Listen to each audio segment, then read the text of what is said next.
Thank you for tuning in to the Keto Answers podcast. I'm your host, Dr. Anthony Gustin, and joining me this week is Luis Villasenor. Luis is one of the founding members of the Keto Gains community and head of KetoGains.com, which is, in my opinion, one of the best resources for anything on a ketogenic diet on the internet.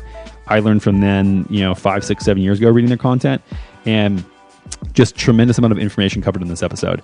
We talk about building muscle on ketogenic diet if it's possible, if you should do carb ups and when, the amount of protein you should be eating and why you shouldn't worry about it, and on and on and on. This guy is a monster. He's a physical beast, and if there's anyone who is proof that you can gain muscle mass and be bodybuilder on a ketogenic diet, it is Luis. So if you want any of his tips and tricks, just tune in, and I hope you enjoy. Before we get to the episode, I wanted to chat about our sponsor, Perfect Keto.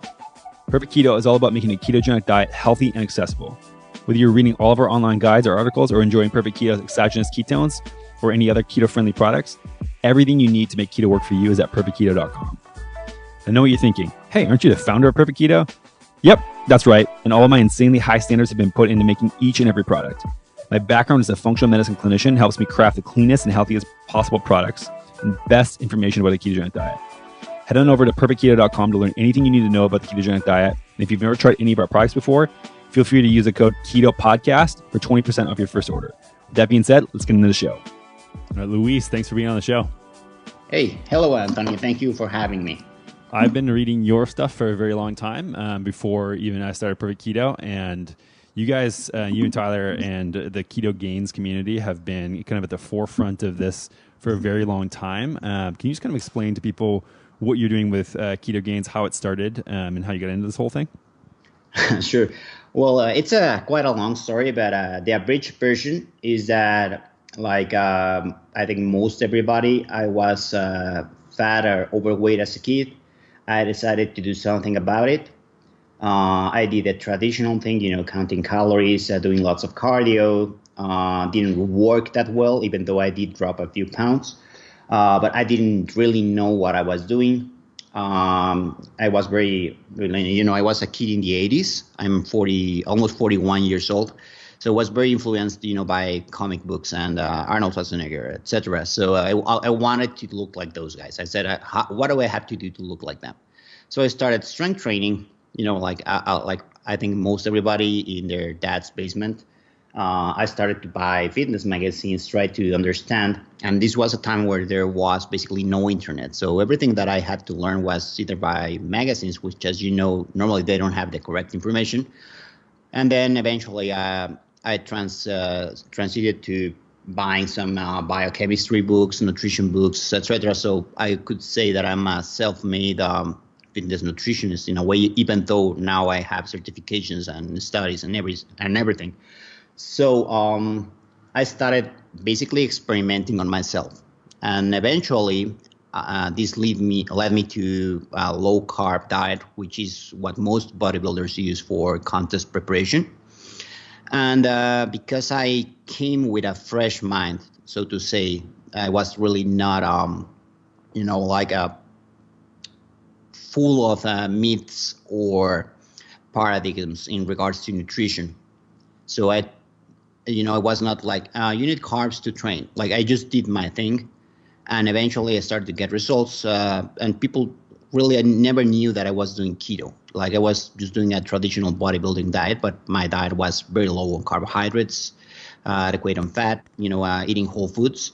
And eventually, let's say that internet came and got popular. And I was browsing one day, one community that is called Reddit. And I found that they had a board, that was just for people who were doing a ketogenic diet. And it was, this is very much what I do.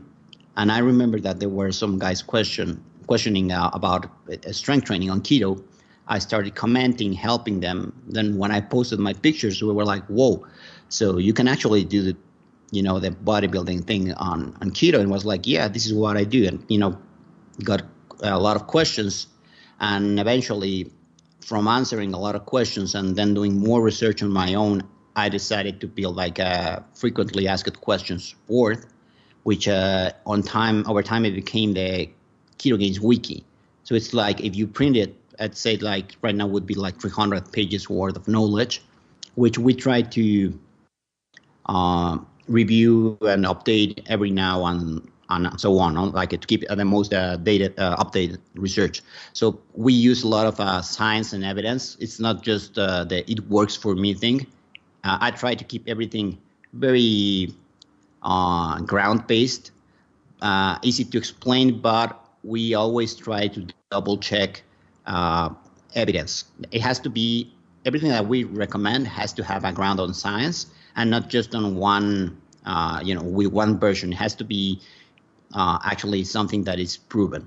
Got it. And you said that you were starting to do a bodybuilding type of diet, but very low in carb. Is that something that you came up with yourself? Because that's a very non-traditional approach, especially from your age group. I think that, even some, I just turned 30, and I think that I was kind of went through the same exact phase as you, where, a little overweight when I was younger, started training in garages and stuff like that. And what I was recommended by everybody in that fitness circle is that carbs were a must for gaining strength and mass. And so was it that all the reading that you did led you to the path where you formulated your own diet, or was it recommended to you? No, basically it was, like I said, because I was bound to paradigms. If I read a magazine, it said, oh, you need carbs, you need fruit, you need whatever, right? But for me, that's something I really don't like. I normally, my diet gravitates more toward a keto paleo approach. I would normally eat lots of salads and greens. I don't really like that much starches and sweets, and so unless it's chocolate, I'm not really someone who eats a lot of desserts, right? So, and I'm also not a guy who eats lots of bread, etc. So that's how I ate, and I found that every time that I overate carbs or follow the traditional bodybuilding protocol, instead of looking better, I just looked worse, and my energy levels really didn't change that much whether I was doing my thing or I followed the traditional protocol with more carbs. So I said, okay, so if the benefit from using more carbs is just the energy and having a higher, looking bigger and growing bigger in a way, but I'm already getting results, and I'm really don't want to go stage ready. I just want to have a good looking physique. I'm okay with probably having slower results. But then again, the slower results were not so slow. So it was like, okay, it's a catch-22. I really don't need to go over on carbs as long as I get adequate nutrients from whole foods, which I'm already getting. And then from my understanding at the time, you build muscle by strength training and protein, which now, if you look at the evidence, is basically what you need. Then I said, well, but I don't need that much of amount of carbs. So again, I got the results, and people would tell me, but you're going to get tired. Well, I'm not getting tired. But you would be bigger with carbs. Well, I'm already quite big. So again, everything was moot point, and it was just moving the goalposts. Like, I've been doing my thing and improving, and I have the science to support it. We have the results from clients that the protocol works. So again, it becomes more of a thing of a choice. Right. Of course, probably you could get more results or faster results, or probably get a little bit bigger with carbs. But it really depends on your actual goals, what you want to do. Like, if you want to do a bodybuilding show, and even if you want to become a pro, well, do what the pros do. I'm never going to go against that. If you are going to be a top-end athlete, or you want to go to the Olympics, do exactly what people who train for the Olympics do. But if you're an average Joe who only wants to look great naked, or you want to just get stronger, well, you can ingest carbs and still be in keto.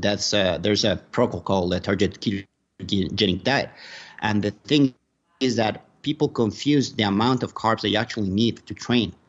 We actually don't need that many carbs. Like, probably you can still be in keto with 80 grams of carbs a day, and you can get awesome results. And that's basically it. Like, when we train people, for example, for CrossFit, I'd say a normal training session with 20 extra carbs a day, so that would be about 50 grams total, they do perfectly. And they're still in keto by any standards, right? And then you have someone who is actually competing on the CrossFit Opens, which we have some athletes. Even one of our coaches is an active competitor. She goes at most at 100 grams on the day of the competition when she is doing 2-3 sessions, right? And that's an incredible and huge amount of work. But again, for the normal weekend warrior, or someone who trains 4 or even 5 times a week, probably using an extra 10 grams of carbs a day, it's more than enough. Okay, so this is where I want to like pause and dig in a little bit. I hear a lot of stuff from people who claim that they have science based upon how physiology works, that to do explosive things and perform at a high level and doing CrossFit workouts and workouts like that, like Olympic lifting, for example, that the energy systems you run on require carbohydrates and cannot be fueled by fat oxidation and free fatty acids and ketones. Can you explain your experience there and what you've learned from a scientific approach applying a ketogenic? Yeah. The thing is that they are basically right, but they forget about a thing called adaptation. So yeah, there are the 3 metabolic pathways. There are the aerobic, anaerobic, and the phosphocreatine. So of course, if you are someone who is trained to to use carbs as a main source of fuel, of course you're going to be more dependent of carbs. And again, that to explain it to the audience in a very easy way, think of the gears in a car, right? So you have a very little fuel for probably 5 seconds. That's the anaerobic process, or even 10 if you are super trained. Then you may need a bit or little of extra, which is the aerobic one. And then you also have the phosphocreatine. So basically, they can overlap depending on what type of training you are doing, right? So if you are keto adapted or fat adapted, you can use the anaerobic faster in a way, because you can get more ADP from fat, but you have to have a higher mitochondrial density. You have to be adapted in a way. It's not something that just someone who has been on keto for 1 week can actually do. That's why you see a loss of strength or a loss of performance when you use this first switch to keto for probably up to a month, depending on the person. Now, another thing to consider is that, yes, you need carbs, and that's what I was talking about before. There's a targeted ketogenic diet approach where you strategically consume some carbs around your training. So this helps a little bit with this, but here's another very important thing.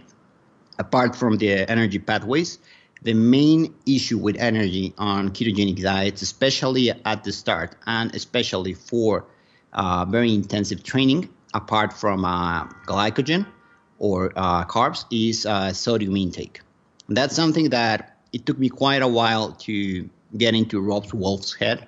But if you know Rob, Rob does a lot of Brazilian Jiu-Jitsu. Right. So about 2 years ago, when I first chatted with him, we basically chatted about this same subject. And he was using more so at the time a more paleo approach with higher amount of carbs. And since our chat, he started, wondering and experimenting on this, lowering a little bit more his carbs and increasing sodium intake, especially before training. And now he's like, okay, you were right. This approach actually works. And every time that I feel tired or lethargic, just increasing my amount of sodium, especially before a training session, doesn't work. What is the mechanism how that's working as far as explosive activity? Okay, so yeah, we need the carbs, right? So again, it's probably between 5 to 20 grams. It can be depending on the person and the type of activity. But the sodium, as you know, sodium helps with energy, especially with the hydration as well. So when you sweat, as you know, probably if you are dehydrated,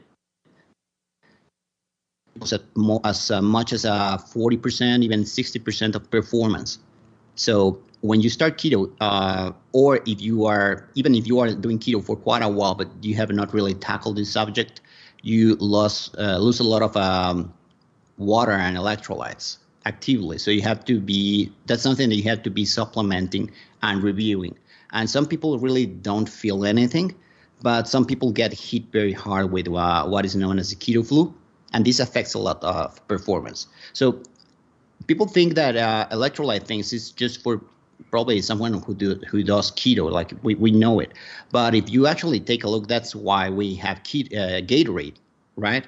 That's a performance enhancer. So it's very much works the same on keto. The thing is that on keto, you are already depleted past normal levels.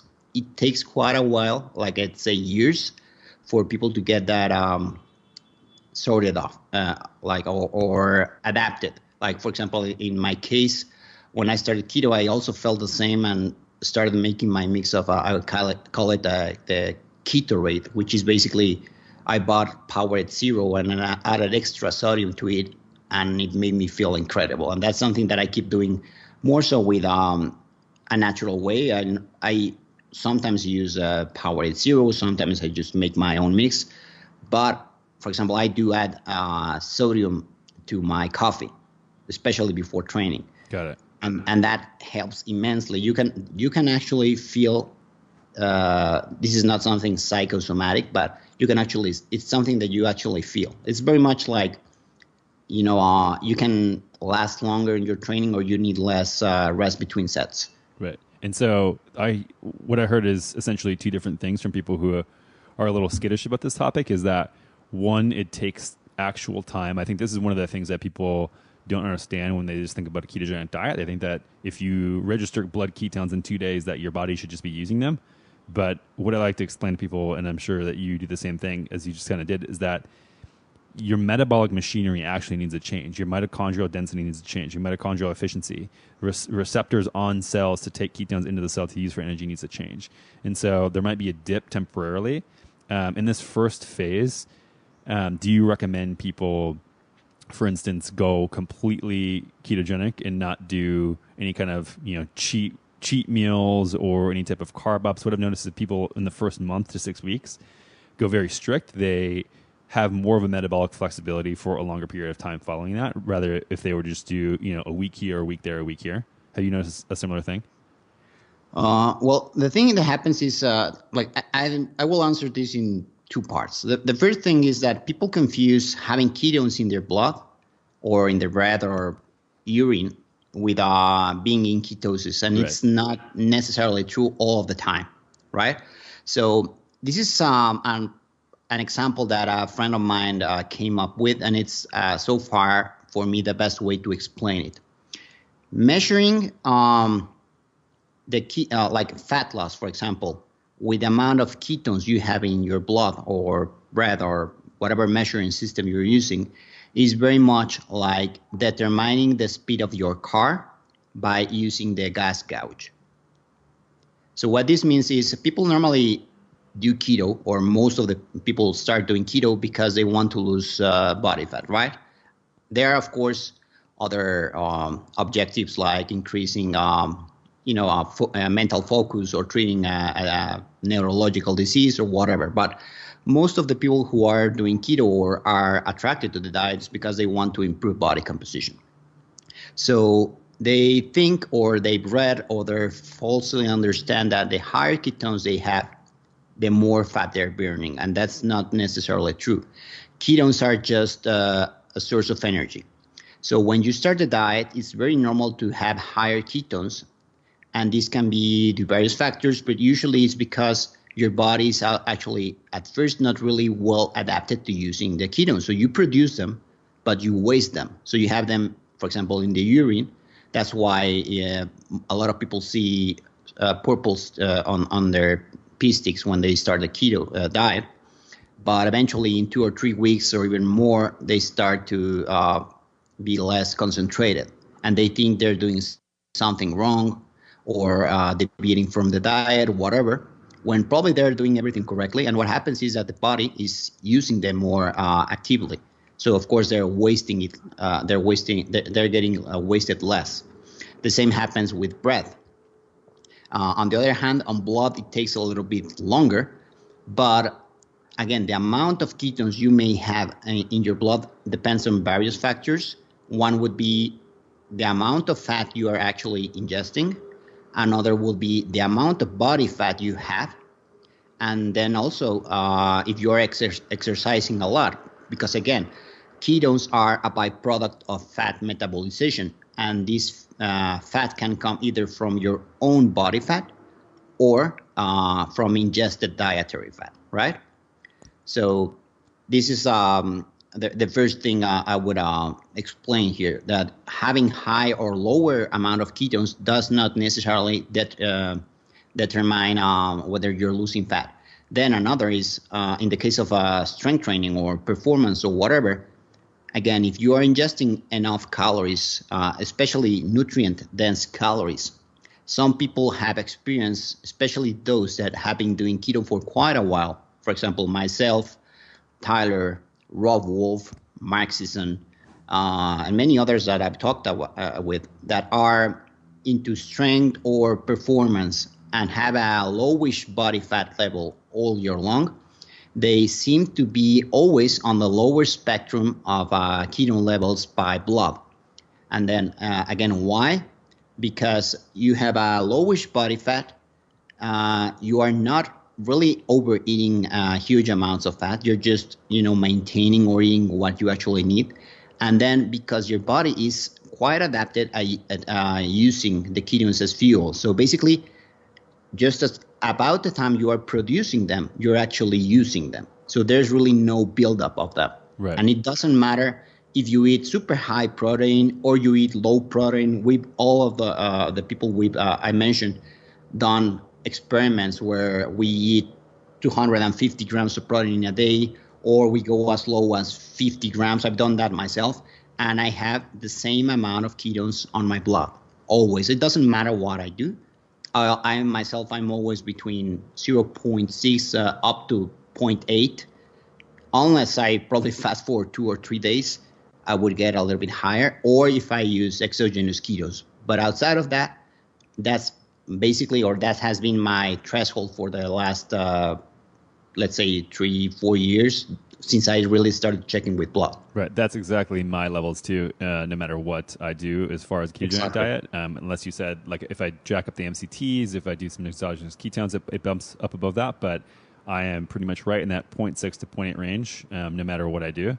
Exactly. And also, I just did carnivore diet for 6 weeks, and I'm back kind of on a modified version of it. But even with that, I was, like you said, same. Some days I was 200 grams plus of protein, and I'm not nearly as huge as you. So I was like, okay, this is going to, if gluconeogenesis is a thing where eating too much protein will reduce ketones, like this will do it for sure. And it didn't. It was the same 0.8 day after day.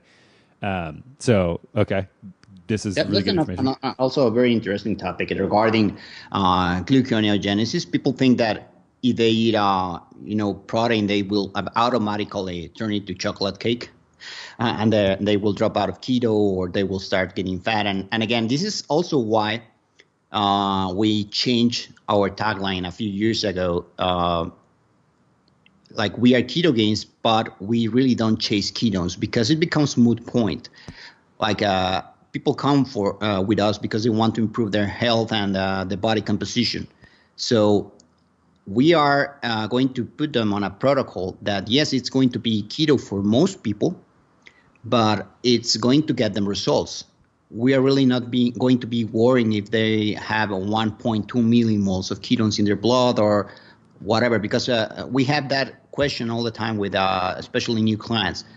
I don't have high ketones. Yeah, but you already dropped 10 pounds. That's what you hired us for, right? And you're feeling great, and you're looking great, and you're getting more energy. So stop worrying about chasing ketones. Stop worrying about chasing the fat macro, and let's concentrate on doing what we've been doing for quite a while, because that's what you actually want. So if you have high ketones or low ketones, it doesn't really matter. At the end, it's going to be something that is very individual based, and depending on a lot of factors, which probably we cannot really control very well, but we can help you to prepare a better diet and to improve your performance. And that's something that you can actually measure, and is going to have a great outcome. So then you also said that for performance, adding in for yourself all the sodium, and then for Rob, for instance, he wasn't doing that, feeling he was a little sluggish, and that helped a lot of his symptoms. Is there an amount or a type that you'd recommend for people who want to toy around with this? So basically, it's very funny, but So for our clients, and it's open, this is open source, let's say it on Ketogains, it's something I openly recommend to everyone. It's not a trade secret. It's something that I call the Ketogains coffee. So first, even though I'm a fan of intermittent fasting, and I did an experiment for about a year when I only ate one time a day. I did basically OMAD. I don't really recommend it to clients, and I don't do it anymore because I'd say it's good for maintaining both strength and a good physique, but it's not good for gaining. You're not going to win, or you're not going to gain considerably lean mass while doing one meal a day or training fasted. So going back to the protocol is basically ingesting 20 to 30 grams of good quality animal-based protein, not collagen. It has to be preferably whey, egg, beef, casein. Well, casein won't really work in that case, but again, as a fast-absorbing protein, so between 20 to 30 grams, depending on the weight of the person. Then MCT powder, which it's funny, but my favorite one right now is matcha MCT powder. So it's gonna sound probably like an endorsement, but that's basically what I use because of the flavor. And a little bit of that's optional. Creatine, if you want to, that's again optional. 1 to 2 grams of sodium, and I pour all of this in coffee for the caffeine. So it's like it tastes like a matcha tea or matcha coffee in a way. And you take this about 20 to 30 minutes before training. Now, if you're going to be doing high intensity training or you actually feel you need carbs and you have a lowish body fat percentage and are insulin sensitive, you can add a little bit of dextrose to it. So between 5 to 10 grams. Normally, we have our clients with about 5, and that's basically to increase energy, but also muscle protein synthesis. So this is very much on, I can send you a graphic later from a study, but basically, when you train, you give your body to build muscle, right? So, but you also destroy a little bit of muscle. So if you have the available substrates, which would be protein and a little bit of glucose, you actually build more muscle after the training session than if you had not ingested anything. That's why I'm not really a fan of fasted training. Got it. In a way, to explain it again very easy, it's like you turn on a machine, but you don't put in the materials in it.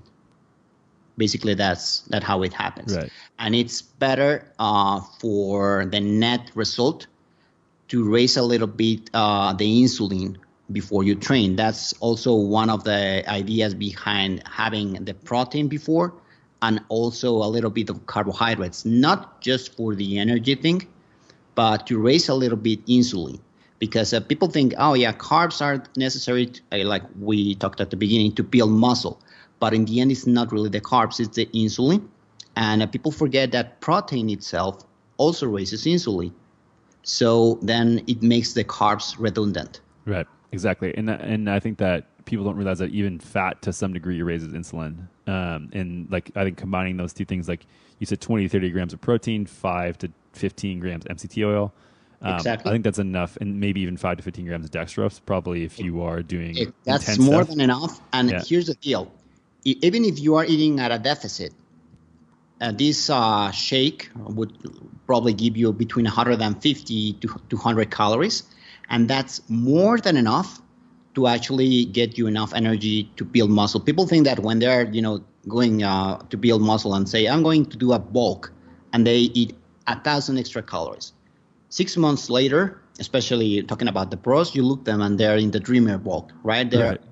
They got fat. They didn't gain strength. Probably they gain strength, but because of the weight to muscle ratio, because you can move more things the heavier you are. But they really didn't gain a considerable amount of muscle. They just look bigger because they got fatter. Right. But if you actually look at studies and also from best practices and experience and top trainers right now, what they actually put someone when on training days, it's about, depending again on the weight of the person, between 150 up to 500 extra calories. For the average person, that would be about 200. So basically, you have your off days, which you calculate, and then on the training days, you just take the shake, and that's more than enough that you're going to need to actually build a considerable amount of lean mass without going overboard on calories. And the great thing about the MCT is that it's not just a gimmick. As you know, it's absorbed super fast. So it doesn't, first, in my case, it doesn't bloat you. You don't feel heavy. But again, it's a fast-acting energy, differently to if you ingested just butter or other thing. Right. This gets absorbed basically since the moment it hits your tongue and via the lymph nodes and etc. So that's something that you actually can feel. I've had I don't know if it happens to you, but some people and even myself, if you ingest quite a bit of it, you actually feel hotter. Yeah, I've noticed that actually. Yeah. So the sodium, what type of sodium are you taking in and recommending it to people? This can vary a little bit due preference and availability, but people think normally that sodium equals to salt, and it's not that the case. Depending on the type of salt, it has different amounts of sodium in it.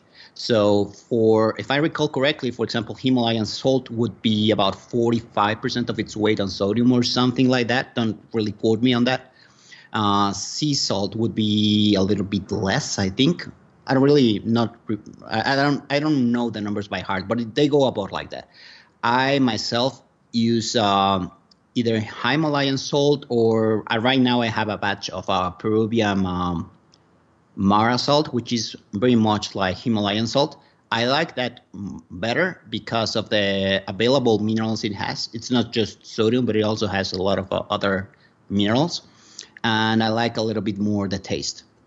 But you can actually use any kind of salt.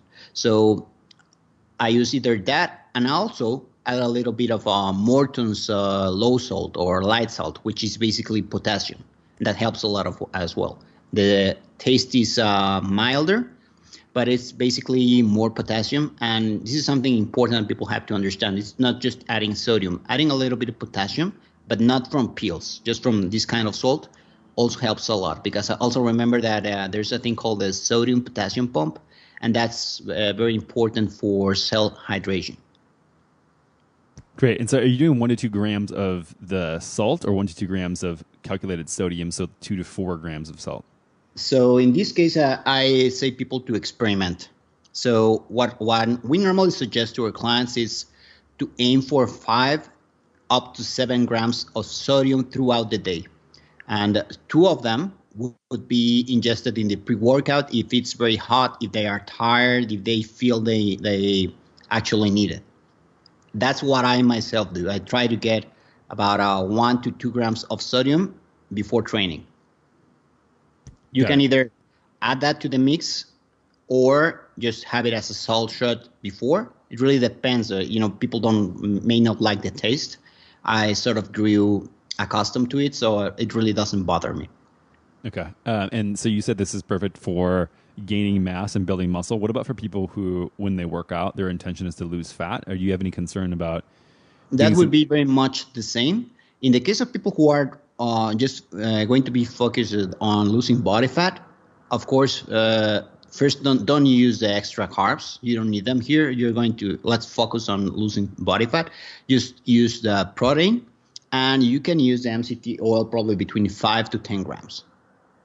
So you can basically, this is probably people who follow Ketogains know that we really don't endorse very much, putting fat in the coffee, etc., or using a traditional bulletproof coffee, etc. This is a place where it's actually recommended because it would be, in a way, a bulletproof coffee, but with protein and a little bit of sodium. But again, before training. And it's not something that you're going to be having 10 coffees a day. It's probably just 1 coffee, 20, 30 minutes before training. And again, if you don't like coffee, you can use tea or you can just use almond milk, whatever. Right. I suggest coffee because the flavor, it's just the delivery method, but also the caffeine. Like if you look at people want a pre-workout, And the main ingredient in most available, commercially available pre-workouts is caffeine. So, well, just have a good coffee, add MCT oil, it's going to taste great, a little bit of a protein shake, and then you actually have like a smoothie or some like your indulgence time. And for us, it's also a psychological trick to get the people to go to the gym. Like, you have your pre-workout, there's no way that you're not going to go to the gym right now because you already wasted it, right? Right. Interesting. So I know there's two camps, one that says that this is a good idea, and then one that says if you're trying to lose fat, there should be absolutely nothing you should do fasted training. Because if you spike insulin at all, then you're shooting off lipolysis, and the whole point of working out fasted is to generate more fat oxidation. What's your opinion on that? That's a misunderstanding because, like, if you want, I can send you some recent studies that actually just throw that myth into the trash. You're not going to be burning more fat necessarily by training fasted. Right. And in the end, it's actually counterproductive because if you train completely fasted, depending on the training, you're going to, like, fasted training is in itself catabolic. It's basically what I said like a few minutes before. Your body is going to need energy. Yes, it's going to burn fat, but it doesn't burn fat exclusively. It also is going to use some aminos because it needs glucose. Your body always needs glucose, even if you're keto or not. It doesn't. What it does is just makes glucose from other available substrates, right? So if you train completely fasted, yeah, you're going to lose weight, but also at the expense of losing some lean body mass. Right. And this is why sometimes you have people who lost weight doing keto or doing fasting or doing whatever. But if you actually look at them way later, they only became skinny fat. They just became a smaller version of themselves. And what we have to make people understand is we are not just chasing a loss of net weight. We're chasing, or the goal is to lose body fat, and then this translates to an improved body composition. You lose body fat, you look better. You don't have to, again, just lose sizes or lose weight. Yeah, like it's funny, but this is something that we have to basically explain very carefully to our clients, especially our female clients, because when they start with us, some of them will even gain weight, but like they start freaking out, and then we go, okay, look at your measurements, look at yourself in the mirror, look at how your clothes fit. What's the net result? Well, I'm looking leaner. My clothes fit better. I'm losing inches. Then why the hell are you worrying about your weight? Yeah. The mirror test is always good. Exactly. You're probably gaining a little bit of lean muscle. You're probably eating more because people forget that, weight by itself is the result of various things. You eat more whole foods, for example, instead of being on a shake diet.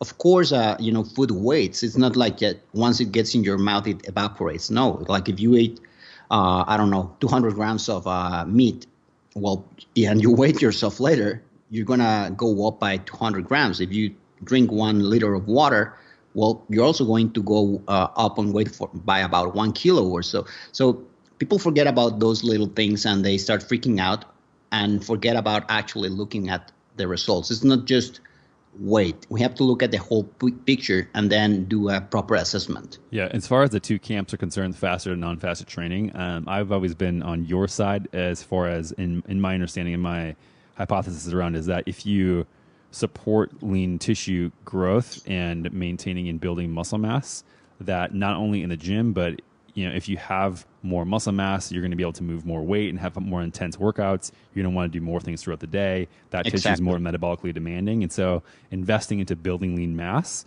actually helps way more in the long term than even, if you burn a little bit more fat in a fasted training state and have a net neutral or net negative effect of lean tissue mass, then I think you're going in the wrong direction when you look at things kind of in a longer spectrum. Exactly. We talked this about at the beginning of the interview, but I'm not really a nutritionist. I actually studied business administration and marketing, and so I try to frame everything in a economic sort of view. So I always tell my clients that calories and macros are like money. same as nutrition. So you have to understand and try to invest them where they will yield the best results. So let's focus on the medium and long term versus on short term results. So in this way, it's very much like you said. Probably you're going to lose more weight if you train fasted, but at the expense of losing some lean body mass.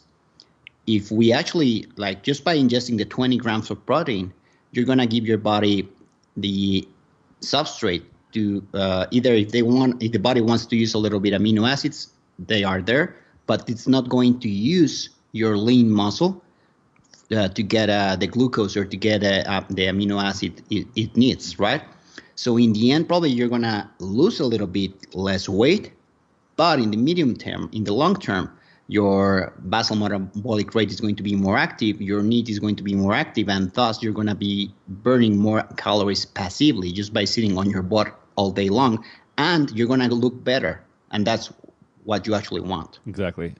So one of the things that you said, 20 to 30 grams of protein, most people on a ketogenic diet would go, oh shit, I can't eat that. That is, 2/3 of my daily protein intake that I learned from somewhere. And so can we just address quick and tear down this fear that people have that they need to limit carbs to 20 grams and then they need to limit protein to 30 grams or else it's going to turn into glucose and kick them out. I know we addressed it a little bit in saying that we've done experiments going, upwards of 200 grams of protein and not affecting it whatsoever. But I mean, I think there's a lot of reasons and ways to unpack this, but I just get maybe messages at least once a day with me posting stuff about meat and whatever and saying that I eat it and people asking, aren't you afraid that it's going to kick you out of ketosis? Isn't this the devil? And yeah, I just want your take on it and be able to pick this apart a little bit more. Sure. Well, our recommendations are based on basically two things. First, Dr. Finney's and Bollock's suggestions and studies. And second, on what actually studies suggest would be the minimal amount for building or maintaining lean mass, right? So I'm going to talk in grams per pound, even though I remember that Dr. Finney and Bollock have that in kilos. So let's, this is my understanding, and this is my hypothesis. So what we actually suggest for people who are sedentary is to stick to about 0.8 grams per lean pound they weight. Lean pound means your total weight minus your body fat percentage, and then you multiply that by 0.8, and that would be the amount of protein we recommend on a day-to-day basis. Minimum though, right? Yeah, probably you could go a little bit lower, but we prefer to just round it because if you go by Dr. Finney and Bollock's numbers, that would end up about 0.60 something, 70 something. So we just round it up to 0.8, right? Because it's easier to remember instead of saying 0.74 or 0.76. Right. So what I want to pause to point out here is that I want to be clear to ask, this is a minimum, correct? Not a maximum. Because when people, I think, when they set macros for stuff like this, they think it's maximum, and that's like the maximum you should eat. But you're saying it's a minimum, correct? That would be that would be the minimum. And then if you are actually strength training or doing any kind of training, well, by consuming the 20 to 30 grams of protein, for example, from the shake we talked before, you normally would go to what is our recommendation for trainees, which is 1 gram of protein per lean pound you weigh. The difference, again, is between 20 to 30 grams of extra protein. That for most people, even if you weighed 250 pounds, right? So it's very little. It's just the difference is a shake, basically. And again, the shake is really not mandatory. If you want to have those extra grams of protein from Whole Foods, it's perfect. You would just have to eat it not just 20 minutes before training, but a little much more, like 2 hours or so that it's in your blood by the time you're training. But again, it's just that's minutiae. So basically, those are our recommendations. And again, if you actually look at the books of Dr. Finney and Bollock, especially The Art and Science of Sports Performance, they actually go by those numbers again. When you train, you increase a little bit more protein. Again, that's about 30 to 30 grams. And that's on the take of a ketogenic diet. And now, if you look at the science-based approach from non-ketogenic diets, there's also there are also some papers that support pretty much the same numbers between 0.75 up to 1 gram of protein per lean pound the person weighs. Or they go a little bit higher, but they use total weight. So we like to use lean pound because it's more exact. Because if you use total weight, then you may have someone who weighs 300 pounds, increasing a lot more their protein intake. And it's not necessarily that the protein will turn to chocolate cake and kick them out of ketosis, but more so that our approach in ketogenes is about optimization. So using your resources to get the best results. So using more protein will really not make you build more muscle. It's just a waste of energy. So you'd rather have that extra energy from fat in this case, for example, because fat is going to be more easily used as an energy source on keto rather than protein. Protein, you're just going to be wasting it. First, protein is quite expensive monetary-wise, just to be using it like that. Secondary, it's also metabolically expensive to get energy from protein, right? So It's just get the amount of protein you actually need to get the best results. Then the extra calories that you may need, they should come either from carbohydrates or from fats. Exactly. And one of the things, too, I think that people are afraid of is that protein may lead to creating glucose in the bloodstream. But, if you understand how fat is broken down, there's a glycerol backbone of fat that when you utilize ketones, you're making carbohydrates, or not carbohydrates, but glucose. But that's desired. We want that, like you said, no matter whatever state we're in, we still have a requirement for glucose in our bloodstream. That's why when we go on a ketogenic diet, our blood glucose doesn't go from 80 to 0. It goes from 80 to 70, maybe 60 if you're doing a long-term fast. And it goes down a little bit because you're not using it for the main energy source, but you still need it in your bloodstream for basic functions. And yeah, forget that you need that the body will always use glucose. They think that your body doesn't need. Your brain does need glucose. Some tissues in your body need glucose. We talked this before. Some types of sports are going to be more glycolytic. So basically what you said, the body can produce glucose either from amino acids or also from triglycerides. So basically that's what they are. They're like you said, glycerol backbones. They're basically small molecules of glucose bound together. Right, and that's the thing that people then they freak out and go, well, why don't I eat it? And this is the thing that, in my opinion, carbohydrates are non-essential in the diet, whereas fats and proteins can. You can't just make fats and proteins from the body like you can with glucose. Exactly. And so that's why I think that if we look at structural components, we're not using carbohydrates to build new cells and provide foundation to your body, but we do use that for fat and for protein primarily throughout your body. And so the leftovers of that production, you get all the glucose that you need. Exactly. Well, now, people normally would say here, like you said, then why am I doing a ketogenic diet? So what's the advantage? And how I explain to them is that we require glucose, we require carbs, but not so much like we are actually eating or we have been eating since the 70s or the 80s. And to put it in a very easy way to understand, let me know if it makes sense. I explain to people that imagine that like if you were in a video game and you have your life bar, right?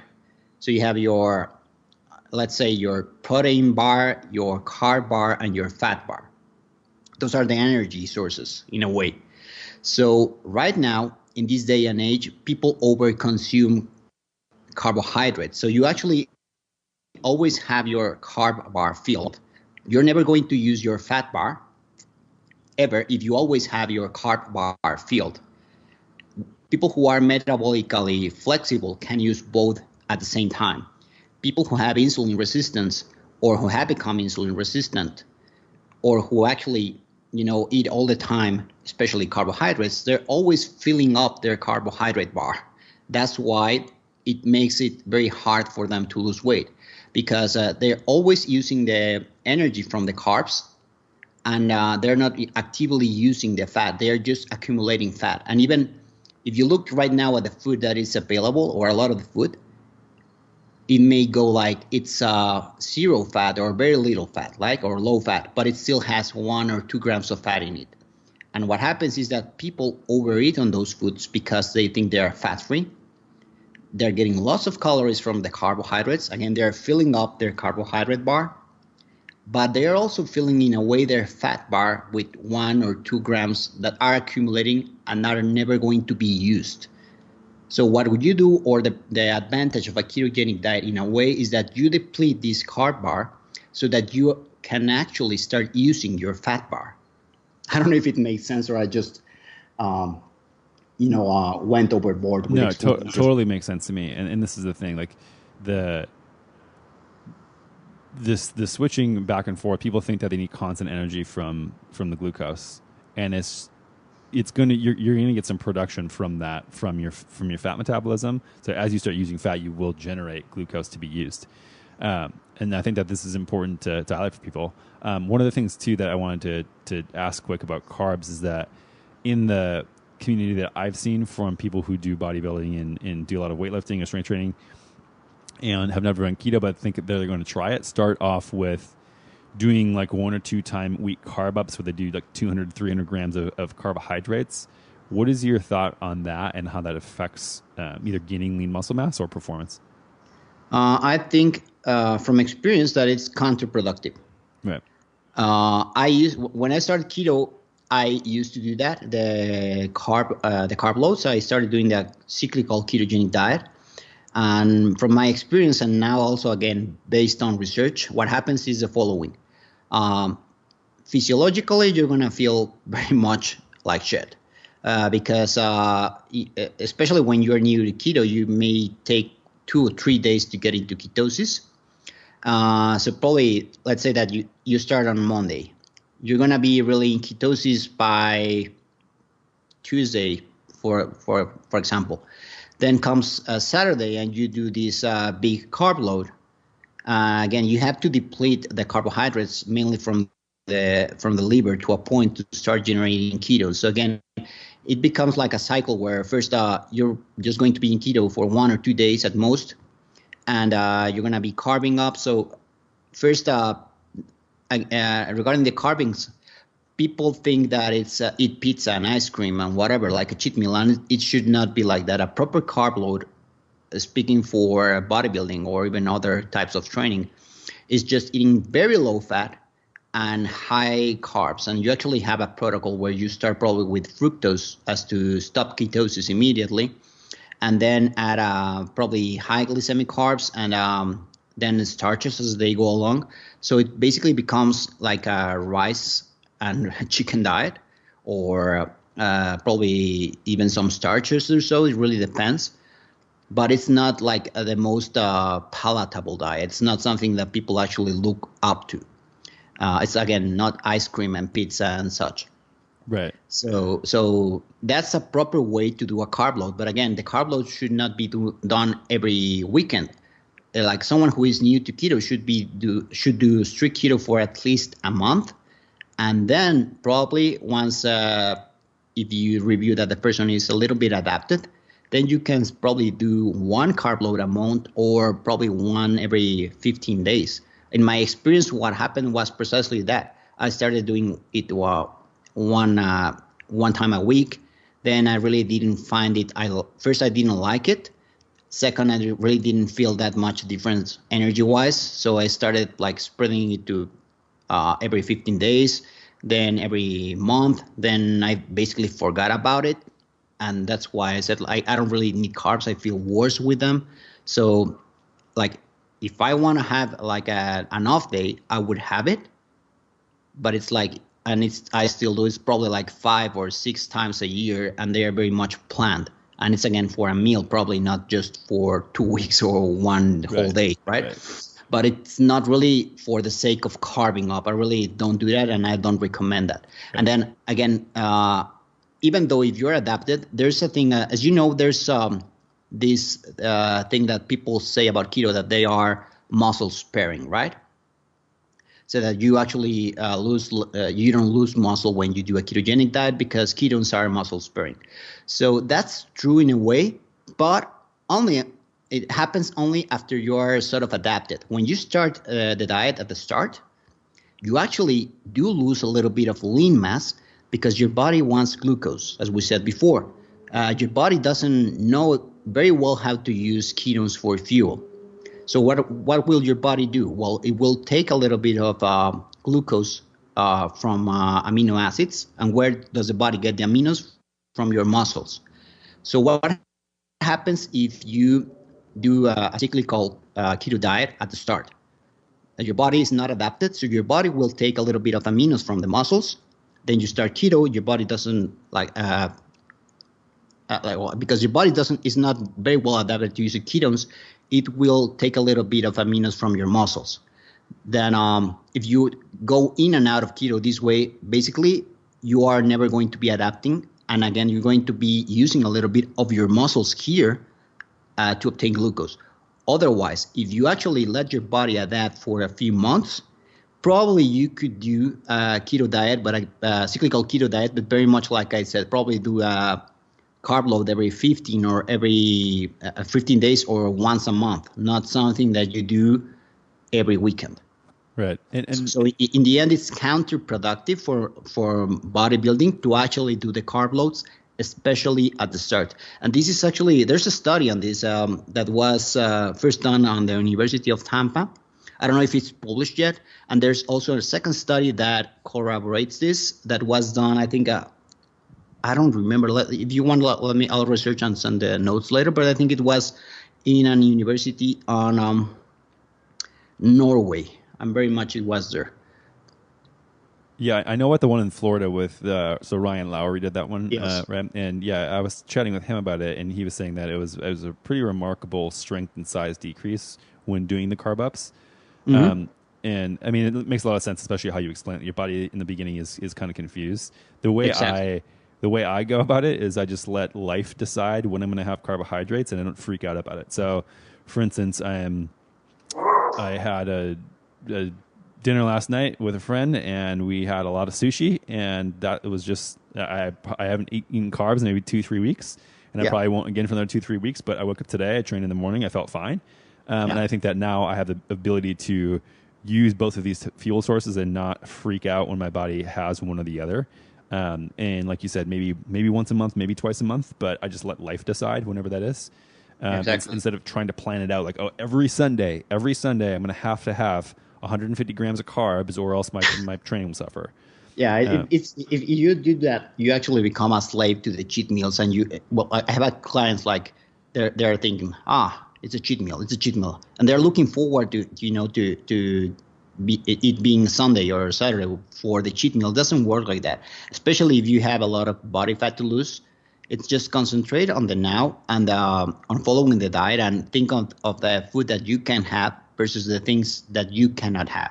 And I very much do the same as you. Like normally when I do deviate from the diet, it's not just on a dinner. It has to be something that it's really worth it, like a wedding or a big event where I know there are going to be, a dessert table or something that I have to try. And it's going to be just for that event, not like some people do that. I'm going to have a cheat weekend. Right. And then it becomes a cheat week, and then a cheat month. And before you know it, they've probably gained all the weight they lost in 4 months. They gain that in a week, and then they feel very bad and depressed. And it becomes a vicious cycle. So that's why I prefer not to really endorse nor recommend cheat days in any way. Yeah, I think the biggest thing is that measure how far you are away from reaching your goals, especially if it is path dependent. So what I mean by that is, like, let's say you have 100 pounds to lose. The more you kind of are off track and don't go in the right direction, the slower it's going to take to reach that goal.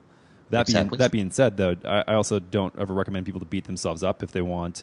If there are other occasions that come up, it's just if you go off stray a little bit, it's just going to take longer to reach your goal. I don't really have too many path dependent goals right now. It's more so day to day. I want to feel great. I want my energy levels to be high. I want my mental focus to be high. I want to feel good. I want to have stable energy systems.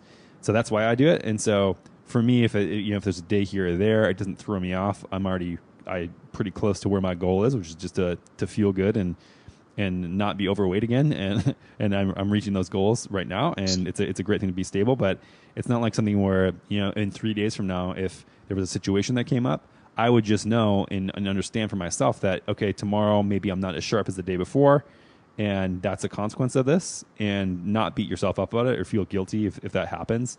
This, you know, you're going to get better results if you go full on, like we said, and get through this adaptation phase.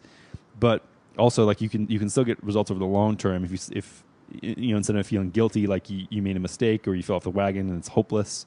And I think that people on a ketogenic diet like really identify themselves with just being keto. So if carbs slip in, they really take it on themselves like pretty hard. And I think that removing that mindset has helped a lot of people that I've seen become successful over the long term. Yeah, basically, I see this a lot happen on keto, but in any other diet as well. Is that like you said, people think that keto is an on-off thing. Metabolically, it is, but you don't have to be keto to lose weight. So the thing is that they drop out of keto because they had a bite of whatever, you know, and because they think, or they have this mentality that it's all or nothing. They take a bite out of a cake and they say basically like, freak it, I'm going to have the whole cake because I already had one bite. So it's very much the mindset of imagine you are driving your car and you scratch the door and you say, to hell with it, I'm going to total it, right? Right, it's insane. Just because you scratch the door of the car doesn't mean that you have to destroy it completely. It's like, okay, you probably had a bite of a chocolate bar or whatever. Just shrug it off, continue with the diet as if nothing, and probably it's going to be 100, 120, 200 extra calories that you probably deviated versus 2,000 or 20,000 calories. It does makes a difference. And it's very much, again, going back to the investment or the money example. Like, if think that you are saving for a vacation, but every weekend you spend the money you should be saving on booze or a restaurant or whatever, something you don't need. Well, you're never going to be to have enough money in your account. It's very much the same. Right, it makes a lot of sense. Does training, in your opinion, change on a ketogenic diet versus a carbohydrate-rich diet? Not at all. And how are you training? Especially regarding strength training, it doesn't really change that much. Basically, for example, our training for our clients is basically the same on any diet, and we do lots of bodybuilding type workouts combined with powerlifting. So they're more like a power building routine training, and our intermediate advanced clients, you wouldn't believe the type of training they're doing. And again, speaking of women over 50 years, the main difference would be for someone who is probably a trained or seasoned athlete that is switching to a ketogenic diet. They need adaptation, and their performance at the start will drop. But here's something we tell our clients. If you're doing keto for fat loss and you are someone who is, for example, a trained athlete or veteran who does CrossFit or whatever, forget about hitting your numbers for a while, because let's focus on one goal. You cannot really, be the master of all things at once. You cannot have performance and fat loss at the same time. You have to choose one. We focus on that one.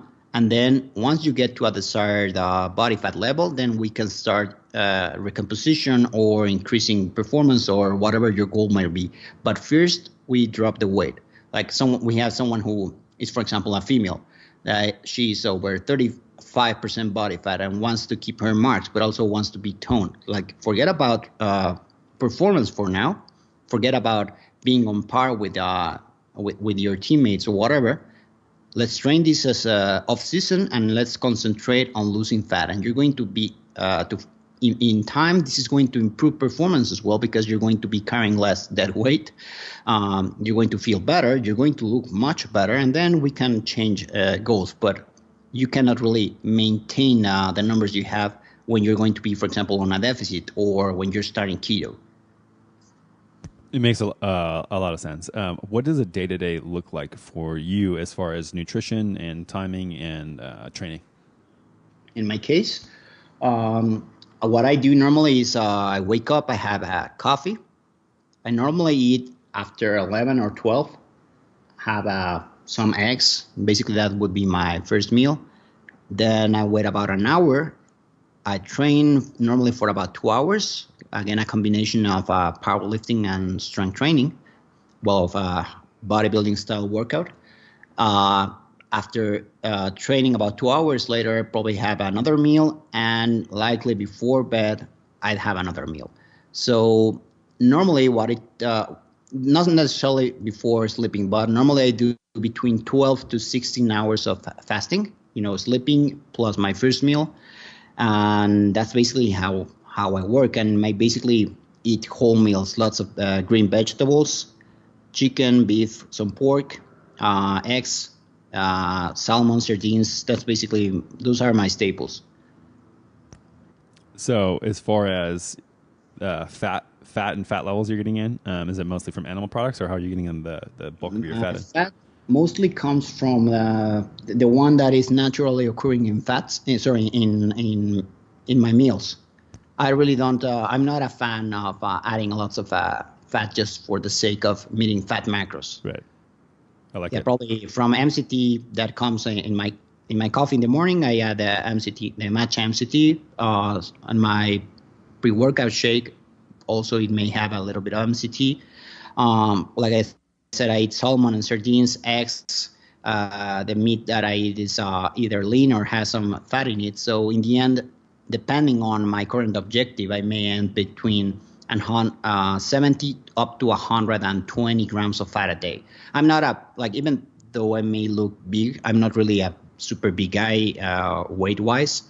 I normally weigh between 162 to 165 pounds. My normal protein intake would be 135, 140. That's normally what I aim for. So again, it's like people think super high. In regards to my weight, it's about 1 gram or a little bit less, depending on. Yeah, which is not crazy, but not even close to what most people are ingesting in ketogenic diet, limiting, I've seen to 30, 40, 50 grams. That's basically not what a kid should be eating. And this is also a misconception because people use percentages to adjust a ketogenic diet because they think that the diet has to actually be high fat. And I'm a very big proponent of Dr. Ted Naiman. I don't know if you're familiar with him, but he coined the term that when your body is high fat, what you actually need is a low carb. Right. So basically what this means is, you don't need high fat to produce ketones. You don't need to ingest the dietary fat. Your body can perfectly produce ketones from your stored body fat. So if you want to focus on losing body fat, well, let your body burn the body fat. Don't feed more fat. So in terms of performance and strength training, you can actually use your own body fat, especially once when adapted, to get results. And you will even gain some lean mass. We have some clients that even at a deficit, they have their DEXA before, during, and after some of our protocols. And we've had calls from the technicians in the DEXA labs or places call us and ask, what protocol are these people doing? Because it's it's not normal to have overweight people on a big deficit, losing body fat and gaining 2-3 pounds of lean mass. And we're not talking about novice trainees. We're talking about people who have been training for 5, 6, or 7 years. So they are actually veterans, but it's just the combination of adequate protein, an adequate and well-formulated training protocol, and eating whole foods that is basically doing the trick. Love it. Yeah, I think that we've covered a lot of ground here, and I think that, I mean, just the conversation about protein alone, I think that it's going to leave a lot of people with some actionable tips. So I know you're a busy guy. I am too. So we're at about an hour here. Just wanted to wrap up and want to let people know kind of where to find you and all the things that you guys are doing. Sure. Well, if you go to ketogains.com, basically that's our main hub. But if you want to be active with the community, just go to Facebook and look for the Keto Gains group. We're a very big and active group, over 100,000 members. And basically what we do there is Keto Gains is a free resource, not just for strength training, but again, for everything related keto. We don't really cater or help. It's not that we don't help, but it's not our scope to focus on illness. Like if you have someone with cancer or a medical issue, that's out of our scope. We can recommend you to other sources. We just focus on the overall body recomposition and overall health mindset of doing a low carb diet, not necessarily keto. And all our resources are for free. We help people for free. Now, if you want a more specialized protocol, or everything set up for you, specialized, or to participate in one of our boot camps, that we call it, you can join for them. And of course, those are paid for. Awesome. And those are at ketogains.com as well. Exactly. Everything is ketogains.com. And that's where you get information for everything. Or you can email us at info@ketogains.com. All right. And what about following you on Instagram or Twitter or social? Yeah, very much the same. Everything that you see Keto Gains is either Tyler or me, or like the company. So we are on Twitter as Keto Gains, on Instagram as Keto Gains. On Reddit, we have also a board as Keto Gains, Facebook Keto Gains. Like everything you see Keto Gains is us. Awesome. All right, Luis. Well, thanks a lot for the time, and I'm sure we'll chat soon. Thank you so much for having me, Anthony. All right, everyone. Thanks for listening to another episode of the Keto Answers podcast. I hope you enjoyed it, but even if you didn't, I would love a review. Just go over to iTunes, wherever you listen to your podcasts, and pop in a review so we can get found by more people, get better guests, and have the information that you need. So please go to iTunes, wherever you listen to your podcasts, and leave us a review. And if you're new to keto, head on over to perfectketo.com/podcast and enter your email for all our top tips and guides on getting started with the ketogenic diet. Thanks, and we'll see you next time.